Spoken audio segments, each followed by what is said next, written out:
A Taurus divulgou o resultado do terceiro trimestre de 2023. Nós tivemos uma queda no lucro acentuada de 74,8% em relação ao ano passado. Em relação ao trimestre anterior, uma queda de 46,8%. E eu digo mais, não é nem esse o lucro que nós devemos olhar. O correto seria o lucro líquido ajustado pelas operações continuadas. E aqui nós temos 25,3% de lucro, né? Uma queda de 75,6% na base anual. Em relação ao trimestre anterior, uma queda de 48,9%. Então a gente precisa refletir, calma, vamos entender se realmente esse resultado é tão catastrófico assim e o que se saiu alguma coisa do controle ou não, né?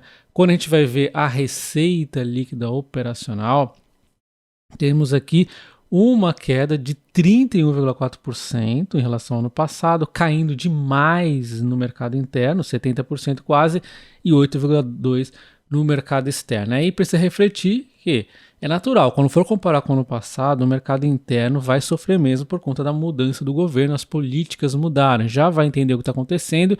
Em relação ao mercado externo, a questão dos Estados Unidos que também está dando uma resfriada aqui nas vendas das armas, então é meio que normal uma queda de 8,2%. Eu acho até mais interessante para a gente olhar a Taurus mais olhando o trimestre anterior, tá? Para ver como está andando a empresa, porque se olhar para o ano passado vai ser só despencar mesmo, né?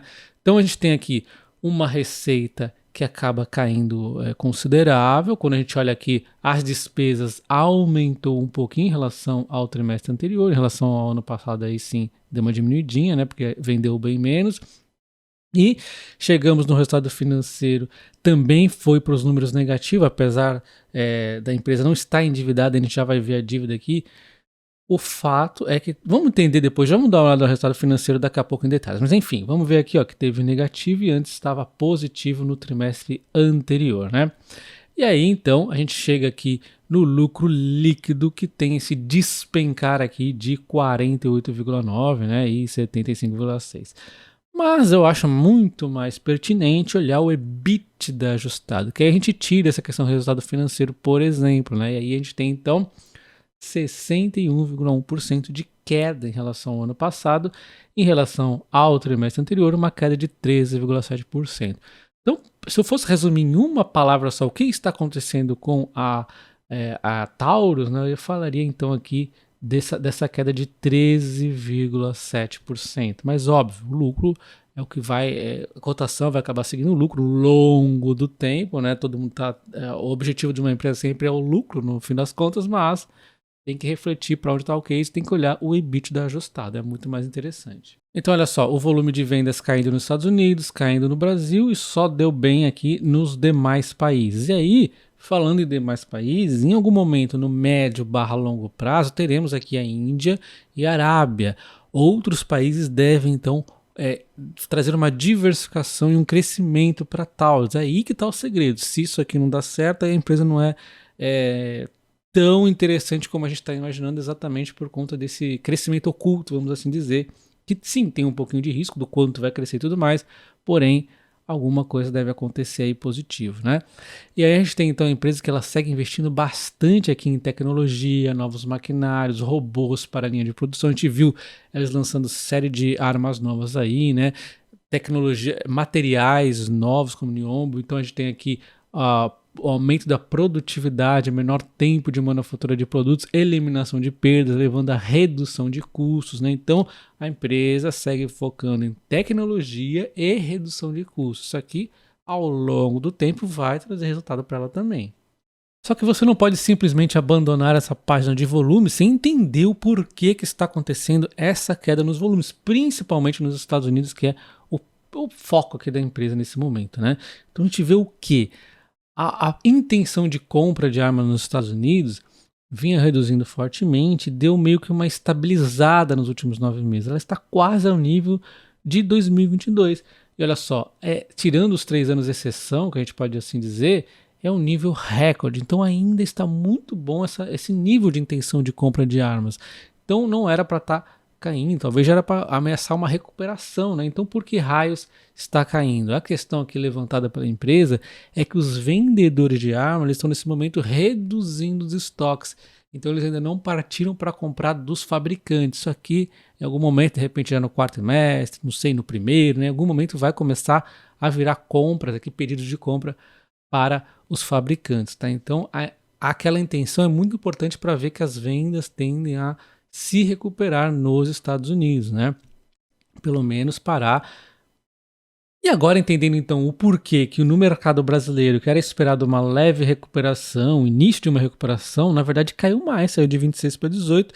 E aí, na minha humilde opinião, achei que faltou um pouquinho de comunicação melhor da empresa. Talvez eles não tenham entendido também o cenário direito, né? Tá bastante complicado. A gente está passando aqui por uma insegurança jurídica, né? Então, o que aconteceu ali em julho, foi 21 de julho, foi o decreto, né, que deu aqui alguma clareza em algumas coisas, como por exemplo o limite máximo de energia permitido, mas ele não trouxe uma tabela de calibres. E é esse ponto aqui, ó, que a empresa falou que está prejudicando, né, a visibilidade. Então isso aqui ainda deixou, vamos assim dizer, uma insegurança jurídica.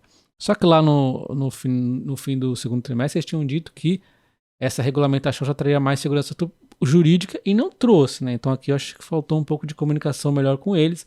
O fato é que fica então na dúvida de novo, quando vai recuperar o Brasil? Não que o Brasil vai recuperar aqueles topos, né, mágicos lá de antes, mas pelo menos, né, uma situação de voltar a aumentar aqui, né? Tá, e além de não ter aumentado, ainda tá caindo mais. Então, realmente agora eu fiquei um pouco sem radar aqui no Brasil. Vamos ver como é que se dá na sequência, né? Eu tinha essa expectativa de melhorar e acabou caindo, né? O fato é que o Brasil está um pouco incerto, os Estados Unidos, pela questão da empresa aqui, parece bastante tranquilo, né? A gente está vendo que o índice de a intenção de compras está forte, a Taurus se mantém forte nos Estados Unidos e a questão aqui dos vendedores aqui estão reduzindo os estoques. A empresa cita também a situação dos outros países, né? Ela aumentou um pouquinho a venda em alguns países, sem contar Estados Unidos, né, e tudo mais. Porém, a gente está mais atento aqui, por exemplo, na questão do Oriente Médio, e essa questão da guerra também está trazendo uma movimentação maior no setor. A Taurus está atenta a isso, né? E principalmente aqui a Índia, que todo mundo está muito de olho por conta daquele licitação de 425 mil fuzis, né? Muita coisa. E aí a entrega para amostras e testes e avaliações e tal que estava prevista para outubro, foi postergada para janeiro de 2024, então a Índia ainda segue no radar. Lembrando que é aqui que está o grande segredo da empresa, né? É esses outros países aqui que vão substituir o Brasil e entregar mais do que o Brasil estava fazendo, inclusive, né? Então é bastante promissor, além de trazer uma diversificação na empresa. E quando falamos de despesas operacionais, em relação ao ano passado, obviamente, teve uma redução de 14,5%, vendeu menos armas e tudo mais, né? Eu gosto de comparar neste momento da empresa, conforme eu disse, em relação ao segundo trimestre. Em relação aqui, nós temos um aumento de 4,8%. É tranquilo, né? Tivemos aqui não recorrente para cima, para baixo, tá uma baguncinha aqui com as coisas aí de azul. Mas o grande ponto que eu queria saber melhor da empresa é a questão das despesas gerais administrativas, que teve um aumento aqui. Eu queria entender mais no detalhe. Depois eu posso perguntar para eles, para entender aqui no detalhe, tá? O fato é que deu realmente uma aumentada, que também não é uma coisa de outro mundo. Só a gente comparando, né? Também comparar apenas um trimestre não é tão justo, né? Enquanto aqui em despesas com venda diminuiu um pouquinho, porque também a empresa vendeu um pouco menos, né? Lembrando que ela segue investindo muito para trazer eficiência aí no longo prazo. Então, por isso que eu estou tão atento às despesas, porque se ela investe para buscar eficiência, eu quero ver essa eficiência aí acontecendo, né? Mas lógico, só podemos mensurar mais mesmo no longo prazo. Então a gente vê aqui o EBITDA, né?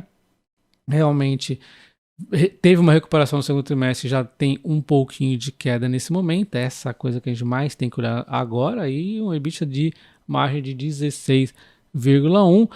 E aí tem o resultado financeiro, que estava aí muito forte no segundo trimestre de 2023, e agora ele fica negativo. E aí, basicamente, aqui eu não me preocupo muito. Nós tivemos uma receita financeira que foi muito aquém, né?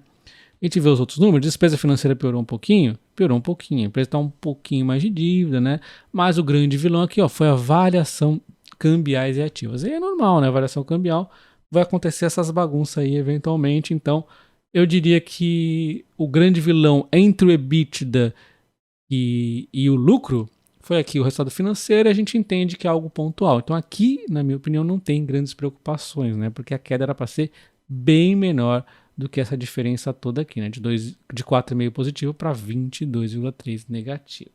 E é por isso que quando a gente chega na linha de lucro líquido, a gente vê uma queda tão acentuada em relação ao trimestre anterior. E também até mesmo em relação ao primeiro trimestre tem uma queda, por conta ali do resultado financeiro. Mesmo com empresas que eu já acompanho aí há 16 anos, às vezes é um pouco difícil tentar adivinhar para onde vai o mercado no dia seguinte. A Taurus ainda para mim é complicado dizer se ela vai cair ou não, né? O fato, eu estou dizendo aqui o que aconteceu e na minha opinião não está tão ruim como aparenta pelo lucro, né? A questão ali foi uma quedinha no EBITDA, daí tá tudo explicado já, conforme eu disse, Estados Unidos, Brasil, né? Perspectivas futuras e tudo mais. E aí a gente tem então a dívida dela aqui, que está em 0,94, é uma dívida aí tranquila. E aí é aquilo, depende de como o mercado vê. Se o mercado simplesmente olhar o lucro de forma cega, ele vai ver um lucro que é o pior da empresa desde o ano, do trimestre que ela deu prejuízo na época da pandemia do primeiro trimestre de 2020. É o pior desde então, né? Então isso aqui pode sim assustar um pouco, porque a gente sabe que cotação meio que segue o lucro, né? Então a cotação já vinha antecipando aqui uma queda no lucro, de repente ela começou a antecipar aqui uma futura melhora, mas também ela está antecipando um pouquinho aí da questão da Índia e tudo mais. Não sei, será que ela vai ficar com um olhar mais atento no que pode vir mais à frente na empresa? Ou será que ela vai olhar o curto prazo e voltar a recuar um pouco aqui? Só mesmo após abrir o pregão que a gente vai descobrir. Deixa nos comentários se você estiver vendo esse vídeo antes do pregão abrir, se você acha que ela vai cair ou subir. Um abraço, até o próximo. Valeu!